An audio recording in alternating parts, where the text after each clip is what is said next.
درود پاک پڑھ لیجیے۔ اللهم صل على سيدنا مولانا محمد العظيم الكرم وبارك وسلم والصلاة والسلام عليك يا رسول الله صلی اللہ علیہ وسلم۔ امام غزالی رحمۃ اللہ تعالی علیہ محبت اور اللہ کی محبت اور اللہ کی معرفت کے حوالے سے بیان فرما رہے ہیں۔ کئی دن سے آپ لوگ سماعت فرما رہے ہیں۔ آج بیان فرما رہے ہیں کہ اللہ تعالیٰ کا دیدار آنکھ سے ہوگا، مطلب مرنے کے بعد جو لوگ جنت میں جائیں گے وہ دل سے نہیں آنکھ سے اللہ تعالیٰ کو دیکھیں گے۔ پہلے سماعت فرما لیجیے کیا فرما رہے ہیں۔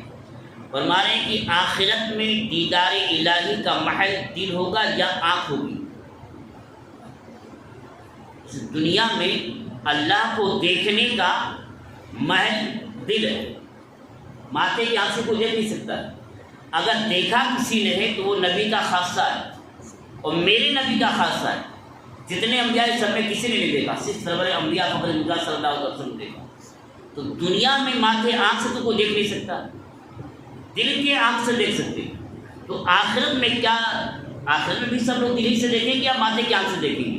اس سلسلے میں فرما رہے ہیں کہ جان لیجئے کہ لوگوں کا اس بارے میں اختلاف ہے، لیکن اہل بصیرت نہ تو اس کی طرف توجہ کرتے ہیں نہ اس میں غور و فکر کرتے ہیں، بلکہ عقل مند پھل کھاتا ہے، پیڑ کے بارے میں سوال نہیں کرتا، اور جو اپنے محبوب کو دیکھنے کی خواہش رکھتا ہو اس کا عشق اس بات کی طرف توجہ دینے سے اس کو باز رکھتا ہے کہ محبوب کا دیدار آنکھ سے ہوگا یا پیشانی سے،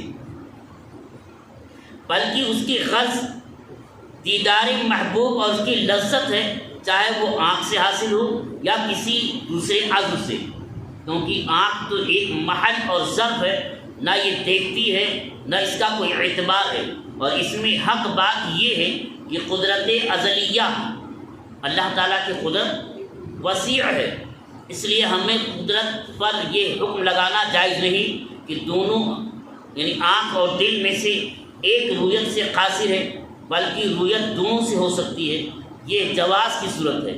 بہرحال آخرت میں دونوں جائز صورتوں میں سے واقع کون سی ہوگی تو شارع علیہ السلام نے سے سنے بغیر معلوم نہیں ہو سکتی، اور حق وہی ہے جو شرعی دلائل کی روشنی میں اہل سنت و جماعت کے لیے ظاہر ہوا کہ دیدار الہی آنکھ سے ہوگا، کیونکہ لفظ رویت نظر اور شریعت میں وارد تمام الفاظ سے ان کے ظاہری معنی ہی مراد ہوتے ہیں، کیونکہ لفظ کو بغیر ضرورت کے ظاہری معنی سے دوسری طرف پھیرنا جائز نہیں ہے۔ واللہ تعالیٰ عالم۔ خلاصہ یہ ہے کہ قرآن پاک میں احادیث مبارکہ میں اللہ تعالیٰ کے دیکھنے کے لیے لفظ رویت استعمال ہوا ہے۔ رأى یرا رویتاً اس کے معنی ہوتا ہے آنکھ سے دیکھنا، اور کبھی کبھی یہ دل سے دیکھنے معنی بھی استعمال ہوتا ہے۔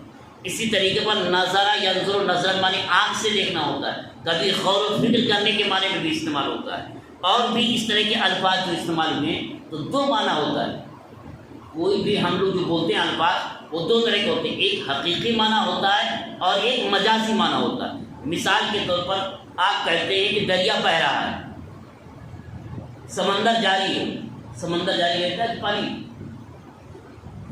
پانی بہ رہا ہے کہ سمندر تو ٹھہرا ہوا ہے، لیکن لوگ کہتے ہیں سمندر بہ رہا ہے۔ تو یہ عام طور سے ہوتا ہے کہ لفظ بولا جاتا ہے اس کا کوئی اور معنی ہوتا ہے، لیکن کہا زید بہت بڑا شیر ہے، اپنے لڑکوں کے نام لائن رکھتے ہیں، شیر رکھتے ہیں، اگر شیر ہوتا تو پورے گھر کو کھا جاتا ہو۔ پتہ جو حقیقی معنی وہی مراد ہے، کون سا مراد ہے؟ دوسرا کوئی معنی مراد ہے، وہ معنی بہادری ہے۔ شیر کے اندر بھی بہادری ہوتی، اس بچے کے اندر بھی بہادری تھی، تو نسبت سے معنی رکھ دیا۔ ایک لفظ ہوتا ہے جو اس کا حقیقی معنی ہوتا ہے، اور ایک لفظ ہوتا ہے جو اس کا مجازی معنی ہوتا ہے، جس کے لیے وضع نہیں کیا گیا ہے۔ جیسے میں نے کہا نا کہ زید شیر ہے، تو زید شیر ہے، حقیقی معنی ہے کہ زید شیر بن جائے جنگل کا، کھانے لگے انسان کو، اور اس کا مجازی معنی ہے کہ وہ بھی بہادر یہ بھی بہادر ہے۔ تو ایسے ہی جو الفاظ قرآن پاک میں یا حدیث پاک میں استعمال ہوئے ہیں اللہ تعالیٰ کی دیدار سے متعلق، دیکھنے سے متعلق، پہلی بات تو اس کا ظاہری معنی ہی مراد ہے۔ ظاہری مراد یہ کہ اللہ تعالیٰ کو آنکھ سے ہی دیکھنا مراد ہوگا، اگر یہ معنی مراد لینا ممکن نہ ہو تو دوسری طرف پھیر سکتے ہیں، لیکن ممکن ہے کہ آنکھ سے دیکھنا تو اس کو دوسری معنی طرف نہیں پھیر سکتے. نہیں سمجھے یہ بات؟ کہنا یہ چاہتے ہیں کہ حدیث پاک میں کہ لوگ اللہ تعالیٰ کو ینظرون اللہ، اللہ تعالیٰ کو دیکھیں گے. اب اللہ تعالیٰ کو دیکھیں گے تو دیکھنے کا دو معنی ہوا، ایک تو ماتھے کی آنکھ سے اور ایک دل کی آنکھ سے. اب دل کی آنکھ سے دیکھنا ممکن ہو، ماتھے کی آنکھ سے دیکھنا محال ہو تو پھر اس کو دل کی طرف پھیریں گے. لیکن جب محال نہیں ہے، ماتھے کی آنکھ سے بھی دیکھ سکتے ہیں تو پھر وہی معنی مراد ہوگا، دوسرا معنی مراد نہیں لیا جا سکتا ہے.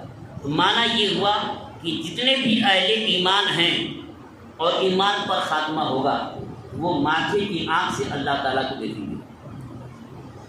لیکن جس کا خاتمہ ایمان پر نہیں ہوا وہ لاکھ تڑپے، لاکھ چلائے، وہ اللہ تعالیٰ کو ماتھے کی آنکھ سے نہیں دیکھ سکتا. اور رہی بات دل کی آنکھ سے، تو اس دنیا میں وہ دل کی آنکھ سے بھی نہیں دیکھ سکتا، کیونکہ جس سے اللہ تعالیٰ اس کی دل کو کھول دیتا ہے اور ایمان کی دولت دیتا ہے پھر اسے کفر کی طرف میں پھیرتا ہے. یہ اللہ تعالیٰ کی شان کریمی کے خلاف ہے کہ جسے اپنا نور دے دے پھر وہ کفر میں ڈال دے. ایسا نہیں ہوتا ہے. ایمان دینے کے بعد یعنی نور ایمان دینے کے بعد اسے کفر نہیں دیتا ہے، نہ اسے جہنم میں ڈالے گا. وہ اگرچہ وہ پاک ہونے کے لیے جائے لیکن آخر پاک ہو کر کے پھر وہ جنت میں ہی جائے گا. تو جسے اللہ تعالیٰ نور ایمان دے دے اس کا وعدہ ہے تو جنت میں جائے گا، جہنم میں نہیں جائے گا.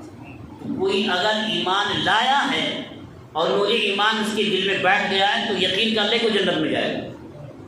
اب دعا یہ کرے کہ وہ نور ایمان برقرار رہے، ایمان برقرار ہے، ایمان پر خاتمہ ہو، کیونکہ اعتبار خاتمے کا ہوتا ہے. اور جس کا خاتمہ ایمان پر ہوگا تو وہ اللہ تعالیٰ کو دیکھے گا.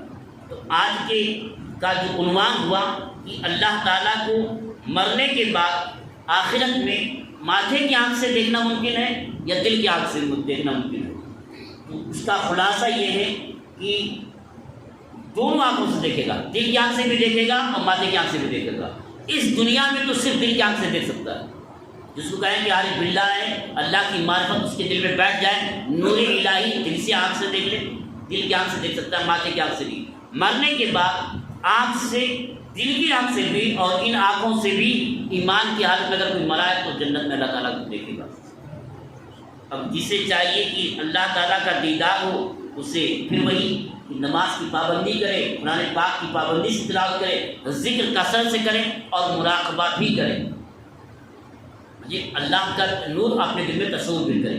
اللہ تعالیٰ نے چاہا تو نور نازل ہوگا. اللہ تعالیٰ نے آپ کو سمجھنے کی توفیق عطا فرمائے اور سمجھ کر اس پر عمل کرنے کی توفیق عطا فرمائے. وآخر دعوانا الحمدللہ.